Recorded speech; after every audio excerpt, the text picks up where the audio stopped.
I'm gonna read the readers in the order that they signed up, with the exception of myself. It's a little weird when I'm the MC to introduce myself. But before we get started, I just wanted to say I've been thinking about this a lot lately. As much fun as it is for us to gather, it's not just fun. The free exchange of thoughts and ideas is dangerous to authoritarianism. Community is dangerous to authoritarianism. So, you know, this isn't just fun, it's important. I'm so glad that we're all here, and keep writing, keep using your voice, keep gathering with community. So yeah, thank you. And that was just the feeling in my heart as I was driving here. So I wanted to share. Okay, so up first we have Denise Bossarte. So I'm Denise Bossarte, and I want to read a couple of poems and a few haiku. My first poem is Scarab Envy. It was in the Synchronicity Identity issue that came out recently, and it was one of the finalists in the poetry competition for that edition. Scarab Envy. For years I was envious of scarab beetles, beautiful iridescent ones starring in Egyptian jewelry. Who wouldn't want to be beautiful, you agree? But I correct you. I was envious of how their hard exoskeletons protected all the delicate things inside. A recognizable heart, but then other alien organs. I wanted a casing of my own to protect my sensitive heart, my alien nature, to breathe through the holes in my abdomen, my skin a song of iridescent melody, reflecting back what the world needed to see, not me. You realize they are done beetles, you point out. I just smile in solidarity.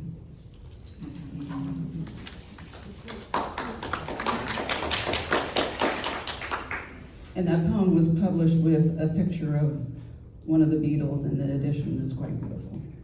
Okay. This is a newer poem, thinking back to past relationships. It's called Finding Myself.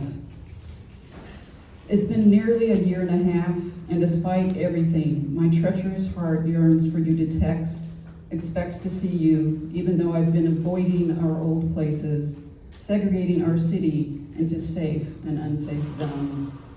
In this time alone, I've discovered what I did to myself in the vain effort to keep you here with me. For you, I flailed my soul one micro-thin slice at a time, the work subtle and delicate, but mechanically precise and systematic. I let my essence, my brilliance, seep silently into the void that existed between us, dissolving like vapor into the chasm of your indifference. Without conscious effort, I erased who I am to earn your love, because my childhood had taught me that love is never freely given. I convinced myself I was unworthy and deserving to be seen, to be heard, to be accepted and cherished simply for being me. The coming back has been slow, unpredictable, and circuitous. I'm clawing myself free from the gravity of the black hole of devastation where my grief abandoned me. I'm learning to breathe again without your oxygen, training my mind to avoid imagined conversations with the ghost of you who lingers around me. I'm finding me again, rekindling my spark and rediscovering my joys, learning to embrace the still moments where being me is enough.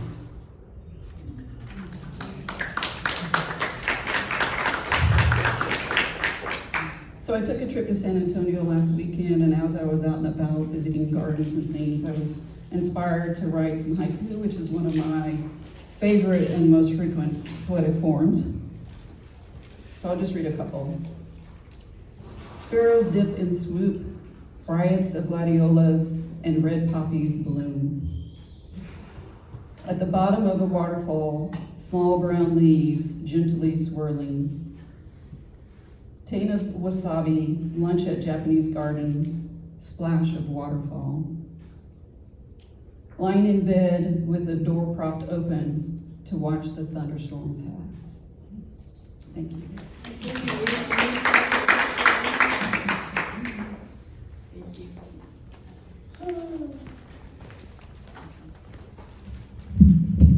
Thank you so much, Denise. Up next, we have Kathi Crawford.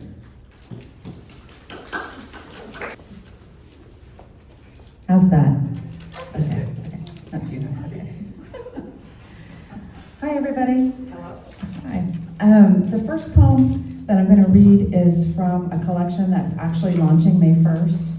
And if you're interested in getting a copy of that, I've left a postcard in the back there that gives you a little bit more information. And the title of this poem is called Ceilings.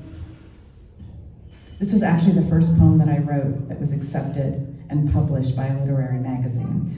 So that was pretty exciting.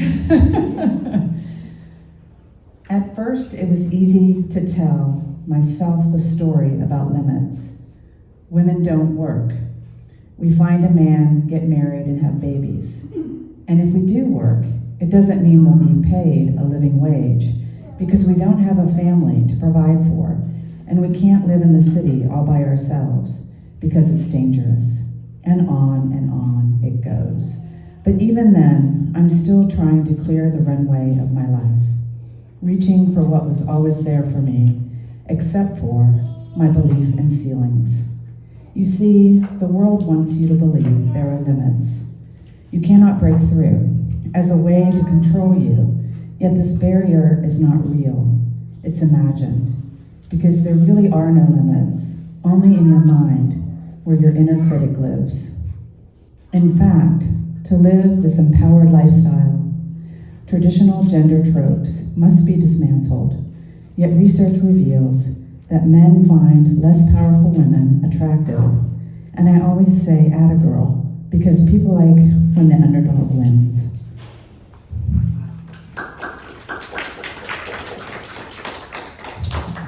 My next one is actually, it's called Ode to the Bluebonnets of Central Texas, since it's bluebonnet season.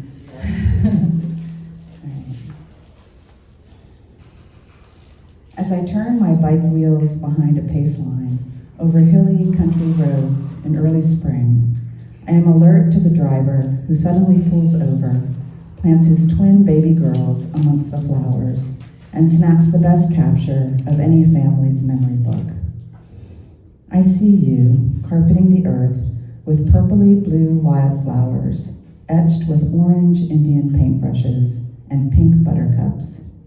You mark the landscape for a brief time, remaking the scenery along narrow stretches of paved surface. In this vast room of nature, your multicolored design delights me. The sweet smell of oils on your petals attracts pollinators like bees and butterflies. Bluebonnets stand for renewed hope and promise. As my petals click in steady rhythm, your breathtaking canvas teaches me how to reimagine. Thank you. Thank you so much, Kathi, and thank you for the pictures, and welcome to everybody who's come in. There are refreshments in the back, postcards about WiVLA and about some upcoming works coming out. There's a raffle for Books by the Bay near the door, and we have some WiVLA items for sale over here as well, so please, everybody, feel free to check those out. Okay, up next we have Sandi Stromberg. Okay, I'm going to read 4 short poems, and the first poem was written for a reading, a WiVLA reading back right before Harvey, and it was at the Jewish Community Center, which had just finished repairing the damage from Hurricane Ike, and it was called Renewal. Harvey hit 7 days later. Yes. But the Jewish Community Center was beautiful what they had done. Yes. They hired a composer to do music and everything, and we had a reading there. And so my first poem was the poem that I wrote for that, and it's actually central to the new book that I've just finished drafting. So the poems all taking you on kind of my journey of renewal, and they all bring you right up to March of 2025. So. Seismic shift. I have lived my life in a winter of barren trees, their sleeveless arms stark against the sky, forests thick with other people's goals. So I embrace the breeze of spring, its promised thaw, mistake a service of sanctuary to others lost like me for a leafy branch. I trudge the season's mud until a seismic shift exposes an abyss I cannot cross, a summer I cannot see unless I leap into its meadows.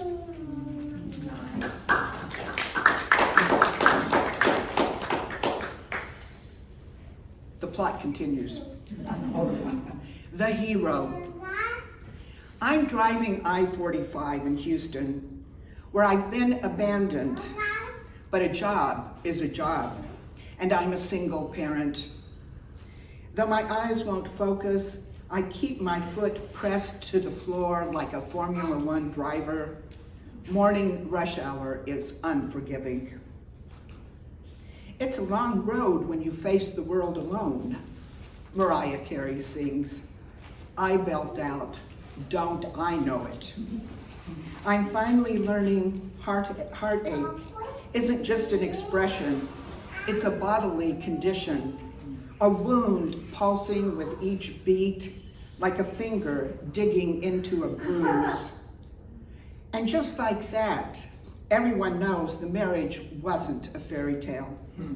He was no Prince Charming, and playing Cinderella didn't prove my foot fit the glass slipper. Yet he's still the hero, his therapist says, for saving himself.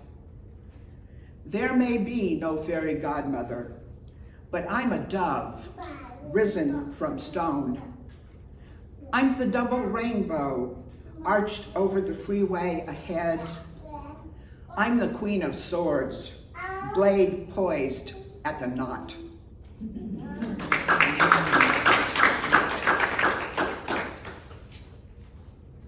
And this poem is after Sandra Cisneros, who can always be a little racy. At 76, I am startled to learn I was born to be wild.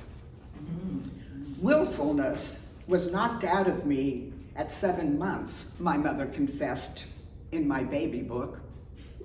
Daughter of a preacher man, I gave up shorts and cards on Sunday, never learned to do adventure. I took the 2-lane highway, even in the 60s, was terrified of freeways. And then Bye-Bye Love found me rocking round the clock to whiplash guitars.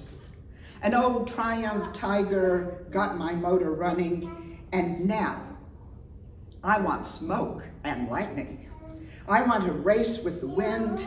I want to pull on a black sweater, black leggings, over the knee leather boots, to start singing about someone digging my fig tree, about someone loving the juice, to explore the old Route 66, then explode off into space. Wildness has no cutoff date. Wildness has no cutoff date. Thank you, Gladys. There's nothing like looking at Gladys when you're reading this.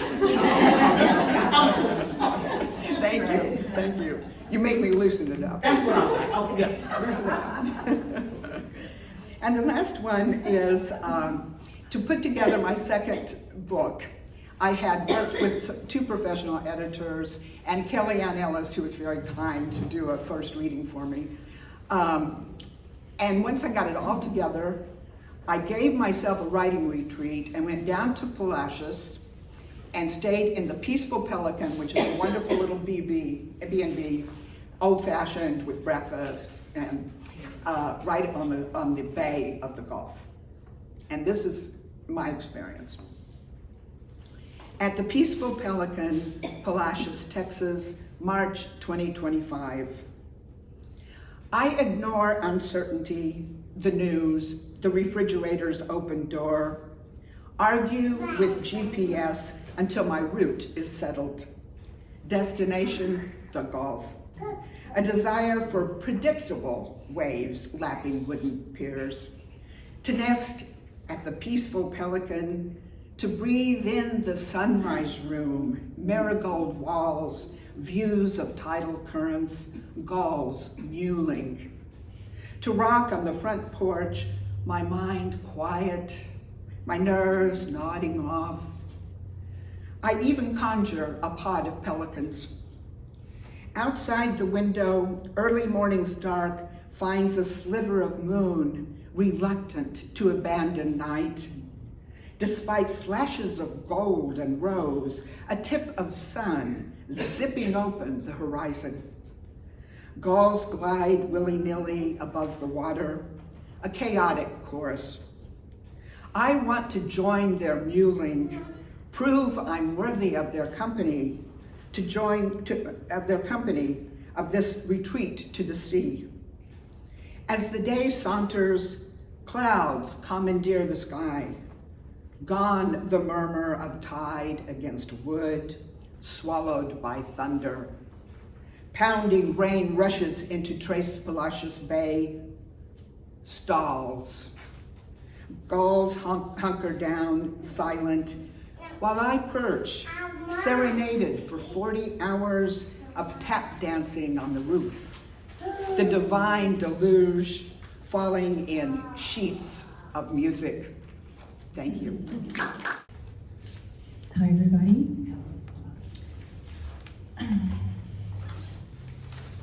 So I have this poem I wrote for my mom, who passed away, and it's called The Death Certificate.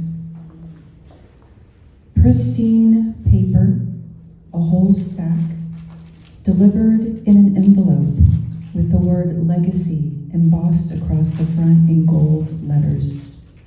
Paper whose weight in my hand makes my heart stop and beat slower. I swallow the lump in my throat, push back at the wellspring of tears waiting to rise and fall.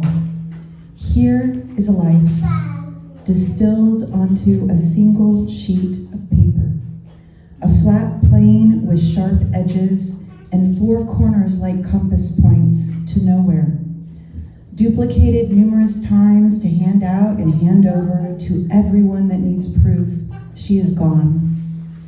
I have yet to look at the words on the page. Perhaps I never will. For if I were to turn the words inside out, I would not find her. I would not find memories. I would not find the 81 years she walked this earth, or the time she called herself my mother. I would not find her birth, her childhood, her hopes and dreams, her determination, her mistakes, her wild spirit, or the tempest of her days. I would not find her death, though the word, 5 letters long, sits on top of the page. I would find nothing of her on the page. A piece of paper I could fold like an airplane or stretch taut like a kite and fly towards heaven. A piece of paper whose atoms will one day scatter back to stardust like her, back to the beginning where there is no end, where life always exists, where words are no longer words, but the story continues, a story we so desperately want to know because one day we will, along with the other billions of hearts beating now on this planet. One day we will have our own piece of paper, a death certificate with 4 corners and a compass that cannot reach us, for we will be flying beyond the kites, infinitely traveling like her.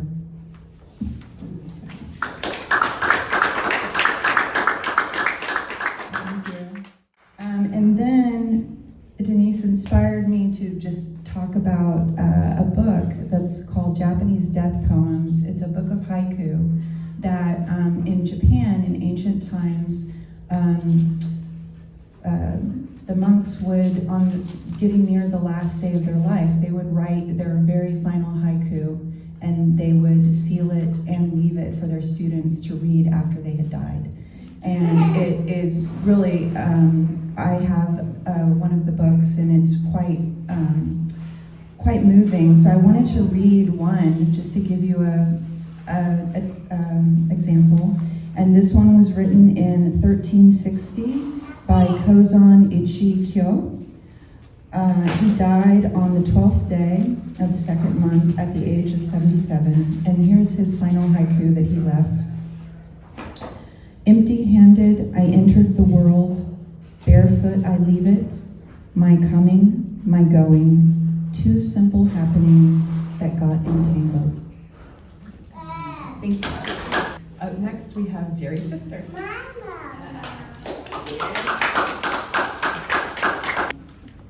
Because I can project. Okay. Okay. In the Chinese year, this is the year of the snake. Now, I was born in 1941 on February 19th, the year of the snake, the metal snake. This is the year of the wood snake, and there is a painted wood snake that I painted with all of the elements and seasons of the year that hangs over the window. It drapes and hangs down. And yesterday, I decided to look up all of the years of the snake, and they were transforming years where I did something or made some kind of transit that I did not believe I could make. And I've been going back and looking at the writing that I've done all the way back to maybe 2001 and before that. But I'm going to read a short piece that appears, I don't know, in a lot of places, and some of you may have heard this before. My mother kept butterflies pinned to the chartreuse linen lampshade that she made from a sample of cloth. She found them, the butterflies. She caught them, the butterflies, with our father's old fishing net attached to a broken broom handle. I remember the wings still fluttering until death when they were finally arrived. I had just discovered that all living things die, even people, and baby brothers and mothers too. I was 7 when our baby brother nursed on our mother's tits, as brother and I allowed our pet snakes to wrap around our legs and arms as they made their way to the white marble-top table as we listened to Brahms on our small leather record player that sat next to the lamp. In the mornings when our father was home for short periods of respite, he would go on early morning hunts, bringing back small game, spread out our newspapers as we sat cross-legged and cleaned out the innards of squirrels and possums he killed. The birds were so small that only my little fingers could reach and pull out the livers and hearts of the tiny creatures when my mother would fry them, so my mother could fry them. On group hunts, the squirrels were cooking in dark roux, gumbo served in flat white bowls I still use for southern dishes and pastas and gumbos. We did not like the first night red beans, but on second night our mother made her special chili with ground meat and tomato paste and a lot of onions and garlic and chili powder. while our grandmothers still lived. Her cook, Estelle, would grab the chicken by the head and swing it in large arcs like an axeman, and when their necks broke, their wings still flapping and fluttering, they were hung by their feet from the clothesline that diapers and sheets and towels hung from until their bodies were still and their blood had drained. Those are little images of childhood.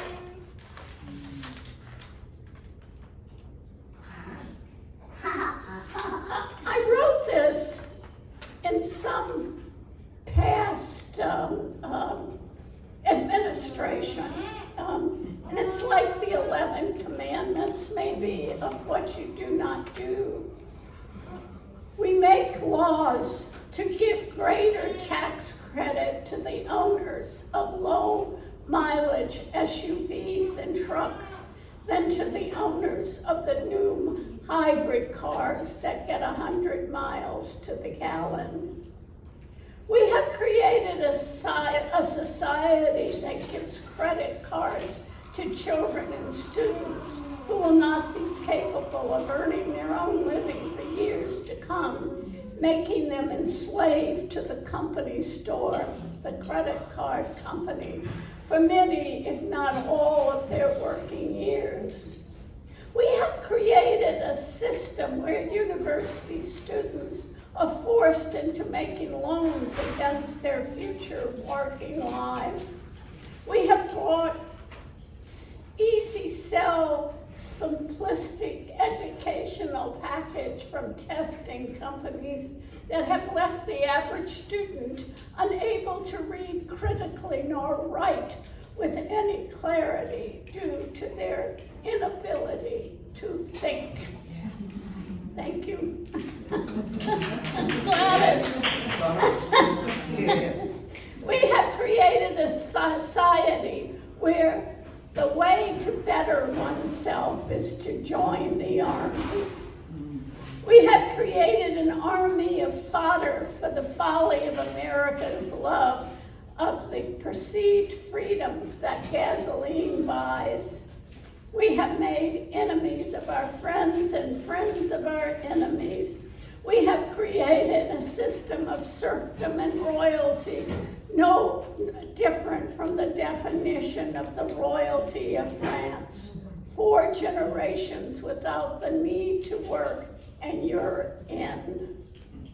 We do recognize the humanity of those we make war. We do not recognize the humanity of those we make war against.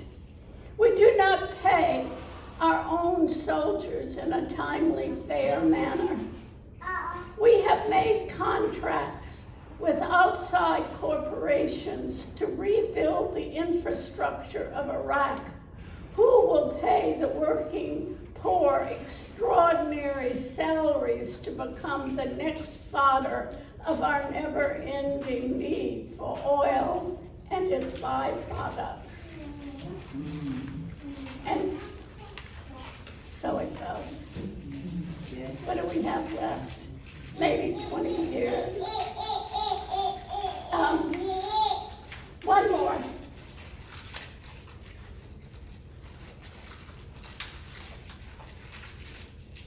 Dreaming Sunset. 8 years ago, I wrote this poem where my friend Josiah was in a hospital dying of cancer. She still lives, babies. She's still producing and gathering awards. And Dreaming Sunset. The thing about terminal cancer, it is like giving birth to death. You know you are, just not when. If you think about it, I go crazy. There is so much I will want to do. It is my birthday, and I'm riding a beautiful black stallion through the surf of the Gulf of Mexico. sun is setting in the west. My horse is panting as he runs into the wind, and I can feel the salt air on my face, and my legs are covered with sand, and his hooves throw back onto me. Where is Paul? He's always close by. The sunset is glorious, all red and yellow, melting into the sea. Where's Paul? He should be behind me. I can feel his hand stroking mine.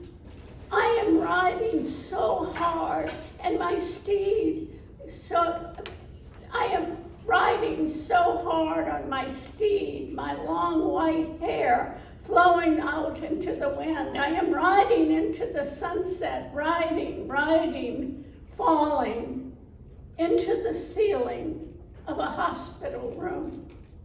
They are all so beautiful, my loves. How long will I be able to see them? I am being pulled into the sunset. Now, for her birthday this year, she intends to go back to Galveston and ride another stallion.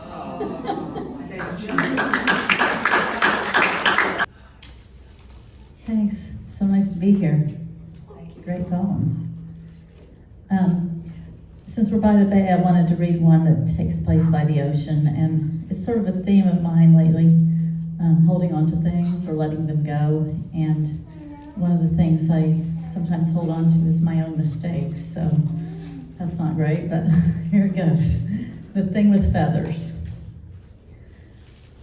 Swarms of pelicans storm the beach, gather at the edge of the water. The wind has scattered feathers all over. My daughter gathers a bouquet, bone white, gray as the day.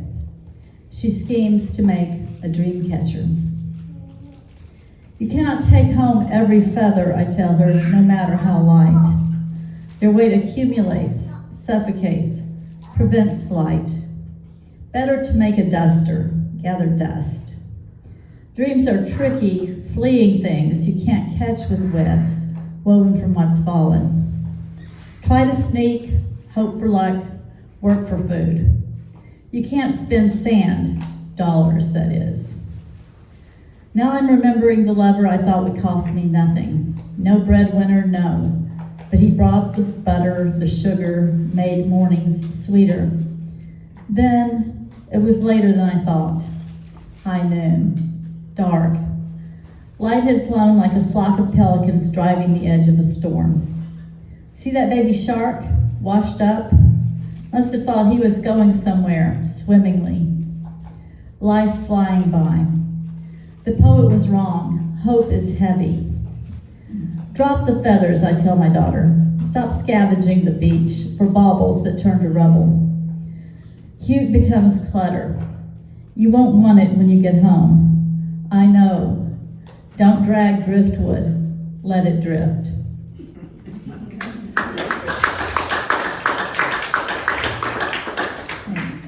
And this one, I think my tendency to hold on to things, I come by it honestly.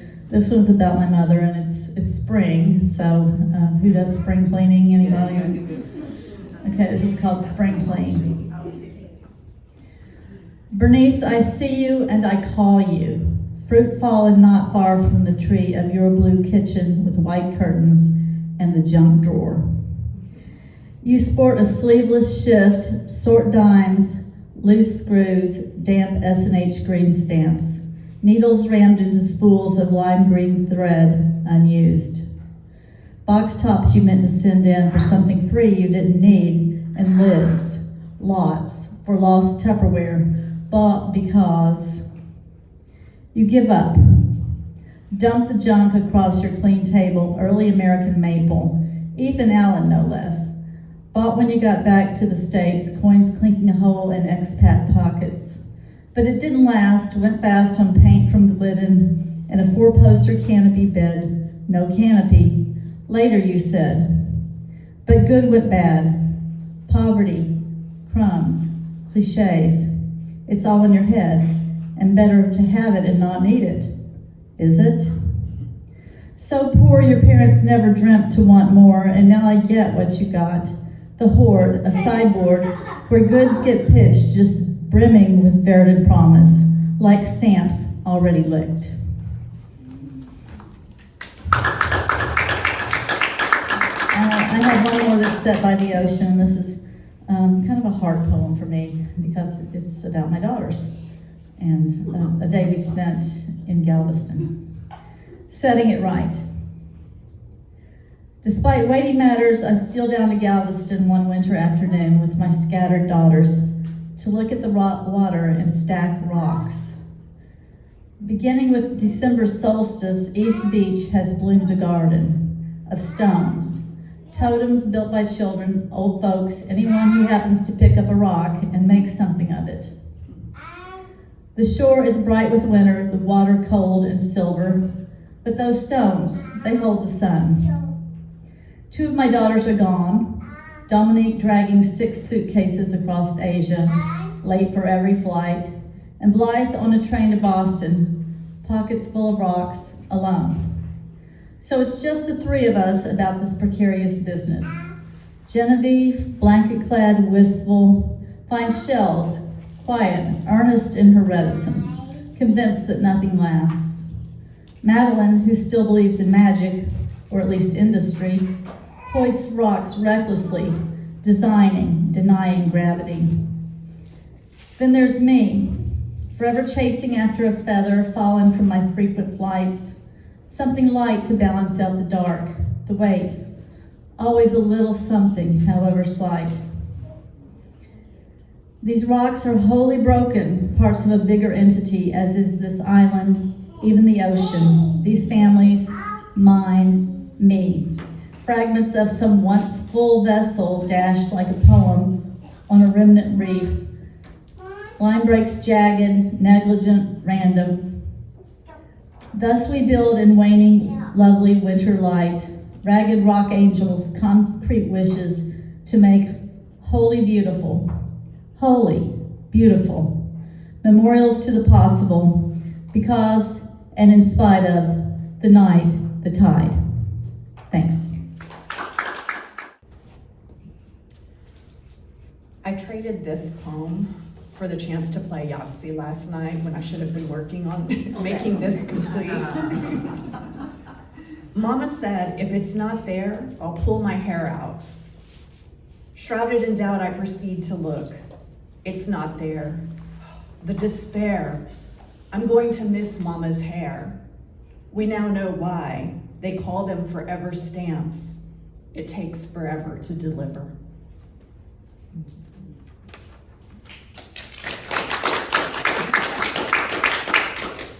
Nancy drew her own conclusions, rejected the world's delusions, didn't participate in illusions.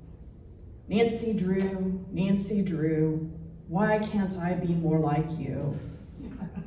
Nancy drew an unfound clue, lost her mother, wore a sensible shoe, never acted like a shrew, supported by her loyal crew. Nancy drew her own conclusions, rejected the world's illusions, advocated against exclusions, never suffered from disillusions, exposed toxic collusions.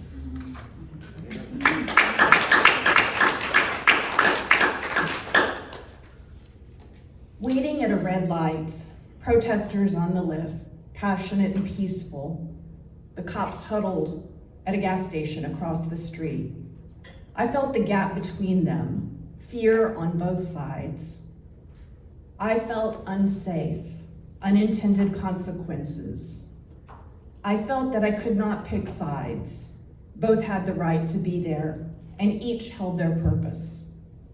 I exhaled a sigh of relief as traffic moved. The light was green. The scene stayed with me, and the sadness choked me as I thought about innocence and how lucky that I live in a safe, civilized country where lives matter and we treat each other with respect and dignity. I suddenly felt the grief at the loss of my country, and then I saw my first bluebonnets of the season, and all was right in the world again. I adjusted my grief goggles and noticed the paradox of life. sadness, death, and new life. The circle broken by strife, husband versus wife, words that cut like a knife, waiting patiently at another red light.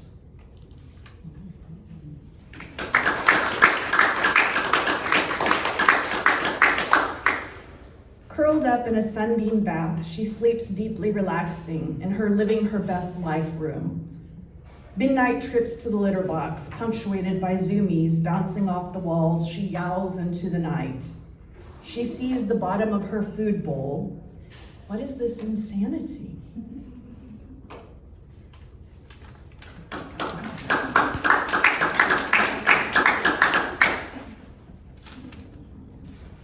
Flip the 5.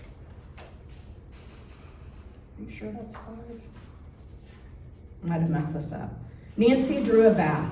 Like any good empath, she knew that self-care is the glue that keeps you on the path to the true you, safe from being diluted by the residue of we, enmeshed in codependency. Epsom salt absolves you.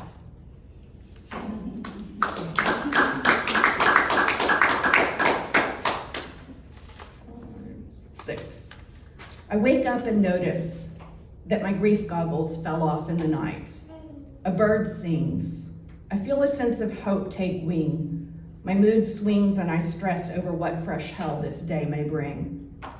I find no relief from this unending wave of grief, just moments and pockets of gladness interspersed with mirth and bucket loads of sadness.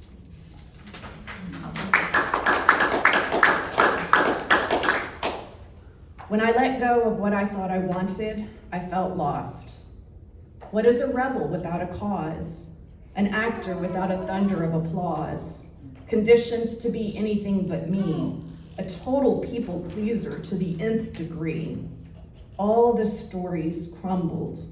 I may have missed a step or stumbled. Human, messy, vulnerable, humbled.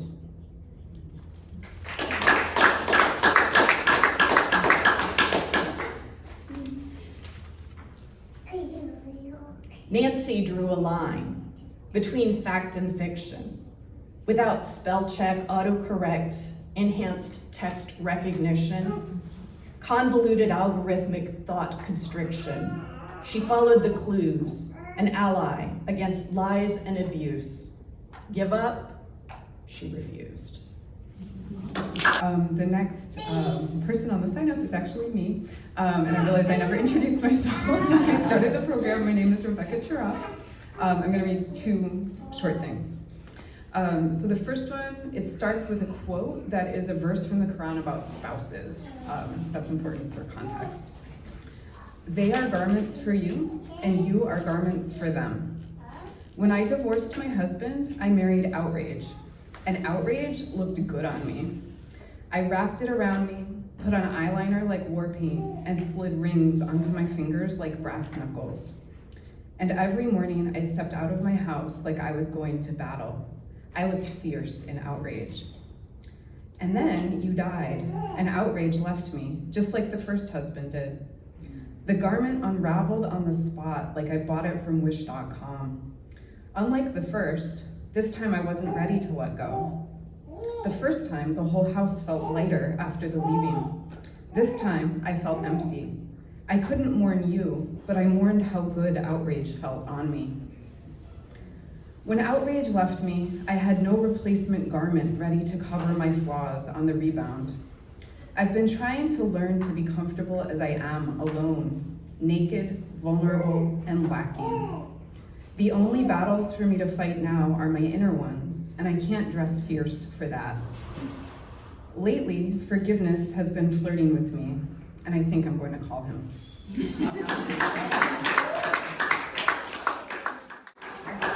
And the second one was actually in our collaboration last year, so if you were there, you've already heard it, but I thought I would read it again. So it's called Dervish. You live here now. You can take all of that off. I untangle the dark thread of your bias from around my heart and discard it. Turn. After years of yearning for a child, I bend in prayer and feel the first flutter of her movement. I reach my hand out for the golden thread of gratefulness and wrap it around my heart. Turn. I sit at an iftar table full of women alone. No one speaks to me. Instead, they talk about me in Turkish. I offer to pour water for the woman next to me. She laughs and turns away. I pull the dark thread of hurt from around my heart and release it. Turn. I'm in the Turkish grocery store 3 months after my husband left me. A man I vaguely know has cornered me and is telling me urgently about how his aunt's husband left her for their teenage Azeri neighbor. I am uncomfortable until I realize he's really saying, I look at you and I see my aunt, my mother, my sister, and my heart cracks. I grasp the golden thread of acceptance and wrap it around my heart. Turn. Sister, your voice is your aura. You should not be speaking here. I pull the dark thread of your twisted expectation from around my heart and release it. Turn. A woman confronts me about my headscarf over the potatoes in the grocery store. I try to stay calm and, babbling, compare it to wearing crucifix necklaces. Her face relaxes as her hand grabs at the necklace I couldn't see under her blouse.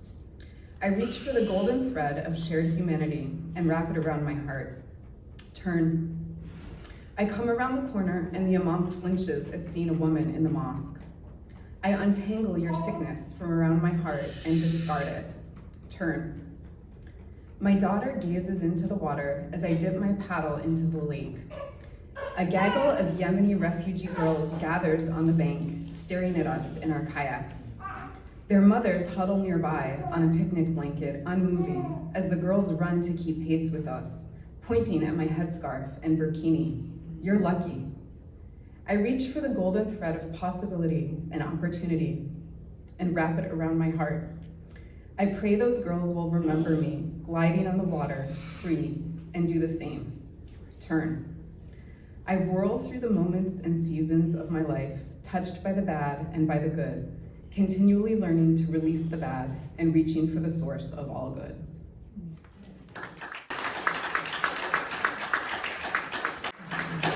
Okay, we have one more person on our sign up, but before I call for her, is there anyone else who would like to read? Okay, come on up. What's your name? Kristin. Okay, welcome. Hello. I drove in from Cyprus because how can you pass up poetry by the bay? So I took a poetry class in college, and this is actually my first poem I ever wrote. So I write memoir and personal essay. I've always done that since a child, just like journaling and writing about my life. And so this was the first time I actually sat down and said, okay, I'm gonna write a poem. And the format is a terzanel, which if you're familiar with it, like you repeat a line from the first stanza and like the next one. And so this line will take different meanings as it goes through the poem. Also for context, and this is may break some people's hearts. If you're a mother, we're all daughters, right? But if you're a mother, especially, I don't have a relationship with my mother. She was abusive and neglectful, and so that's where this poem came from. And I wasn't expecting it. Okay, it's called Painful Thread. Finally, I scream for what should have been, acquired in my first breath. Still seems I'm tied like a puppet with your painful thread. Woven in womb from the tightrope you walk, stranded and frayed from your needle-sharp voice, acquired in my first breath. Still seems I'm knotted with sorrow for no other choice. I wrought with the moon's fading strand of light, stranded and frayed from your needle-sharp voice. Delivered, then bounded to all that's foul, tethered with tears, Mom, you tangle my soul. I wrought with the moon's fading strand of light that flickers once more before bowing its head, reaching the end of entangled delight. Tethered with tears, Mom, you tangle my soul. Wrapped within layers of unanswered plight, finally, I scream for what should have been. reaching the end of entangled delight, tied like a puppet with your painful thread.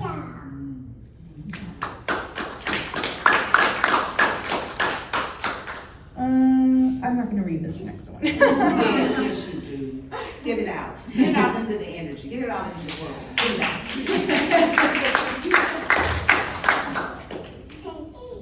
Oh God, I don't know if I want to do this. Do it. Do it. Do it. Do it. Be a rebel. Do it. Do it. We're the group. Okay, I wrote this and haven't really read it since writing it. Doesn't matter. I It's wanted your soul. to take a shot at doing another Terza now, like 20 years later, right? After writing this first one. And so this is just about something that happened in high school that is like weighed on my heart my entire life. So I guess it's good that I'm doing this. My baby who never took its first breath, the queen stole reign, chose its imminent death. Judged by all, slut, sinner, killer, shamed. Dad's parents would adopt, tears silenced, blamed. Hasty to end this life blessed from above, the queen stole reign, chose its imminent death. Is this the baby I asked without thought? Sterile in pain, staring at the red dot, hasty to end this life blessed from above. Empty-faced doctor just pulled off his gloves. From womb to grave, amongst trash, now it lay. Sterile in pain, staring at the red dot. My spirit would rot each cycle that came. No fingers or toes, beating heart, just lost soul. From womb to grave, amongst trash now it lay. Mom to be never, deservingly so, my baby who never took its first breath. No fingers or toes, beating heart, just lost soul. Judged by all, slut, sinner, killer, shamed. Thank you. I don't think that's fair about this. I have developed a rough reputation, but I have to be. Yes, my name is Gladys Mae Bullock, and I have just recently retired. And so you go through the process all of your life working and thinking that day will never come. The process. We awake with her in our face each and every day. Yet her gait is at a slow and steady pace. The weight of money and prestige aches our knees and our needs. From losses of young and old, our souls hurt and our souls hurt as we face her, and she comes at a slow and steady pace. The weight, heavy as it be, her gait is still coming, and it's still slow. Are you awake yet? Well, when you wake up and you realize that all the things you think you need or what you're gonna do when you're young, once you wake up and go through the aging process of growing old, you realize some of the things you didn't even need. And like as a young person, we are chasing the American nightmare. It's like chasing the American dream. One keeps me awake and the other one won't let me sleep. Dusk to dawn, this America. In chasing that nightmare, in chasing that dream, we get to retirement and we realize I'm just still an old folk trying to hang on. And maybe there's some young folks that's out there that don't even have an arm. Yet we say we are free with the cost of food and the cost of trying to find a place to sleep. You see, they're looking straight past you. A young person trying to hang on an old person that doesn't, a young person that don't even have an arm. You see, do our waters not flow forcefully enough in here that you can stop looking straight past me, an old folk that's trying to hang on, or perhaps a young person that doesn't even have an arm? This America. So I'm thinking about, now I am this old person trying to hang on because I've retired. And I can't feel sad because I was allowed the privilege to retire. I'm thinking about the young people that they don't even have an arm. They haven't even started their lives. You talk about the loans. You talk about all the things they're getting in debt for to be able to live. So I have wind down. I wrote this poem 2 years ago when I was contemplating retirement. And I realized the power of nature, what it does for me. I realized I have to now resolve with the fact that what I have, like I can get up in the morning and walk, or I can get up and ride my bike, or I can come to a poetry reading, or I can just cut off the air and grab a chair and sit on the tree and just hear the birds sing, tweet, tweet, tweet. And I say, thank you, God, hallelujah, hallelujah. I'm not in that racket. But as I have this free time, I live by the bay. In December, I started writing this poem, and I was so captivated by the brown pelican. You mentioned the pelican. In fact, I just went birding this past Monday, and all the beautiful, colorful birds that I saw, I was still watching that pelican.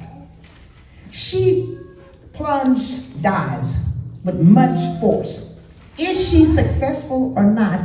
Does it really matter now? But still she dives. Their hunger keeps her resilience intense and targeted. She must feed. She must feed their unanswered questions. She must feed their forgiveness. She must feed their love. The high flights of hope and the low flights of doubt are the waves that she is willing to navigate to feed their appetite. Their hunger often leaves her wondering if she will ever satisfy their insatiable need. After all these years of piercing her own breast for their nourishment, still her heart aches. And I wrote that in reference to my children, how we sacrifice, how we love, and now they're grown, I've retired. We have a lot of time now. I have a lot of time now to think about our lives. And the pelican I want to give you is why it's so fascinating me, because the pelican will take its beak and pierce its own chest to sacrifice to feed their offspring. And so you have to wonder, throughout the course of one's life or my life, have I made enough sacrifices? Have you made enough sacrifices for love? Thank you. My flowers? Thank you, Gladys Mae. You always finish us off strong. So that concludes the poetry reading portion of the program, and so now we'll segue into the social portion of the program. We'll do a group picture. There are refreshments in the back. There is a raffle for Books by the Bay. If you are not a member of WiVLA and you're interested in becoming one, we've got cards over there. We have some notebooks and some of our previous collaboration catalogs for sale as well. So thank you all so much for coming. Don't wait. Yeah. Questions?